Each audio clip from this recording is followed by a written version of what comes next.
বিছানাটা তুলে দে বাবু। আলমারি ফাঁকা করতে হবে নিচে ধরো। ইয়ে করো, কিছু ফাঁকা করতে হবে, দাঁড়াও।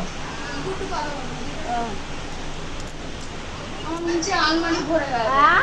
খুব খালি করতে হবে। না না, এই তো বসে আছে। এই দেখো, যেতে এই যাচ্ছে, দেখো। ঘুমিয়ে কি করবো, দেখো আমিও ঘুমিয়ে ঘুমিয়ে চলে গেছে।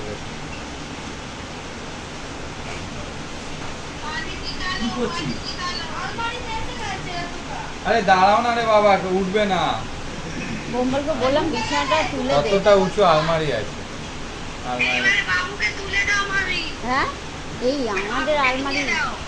এই দেখো মাদের আলমারি থেকে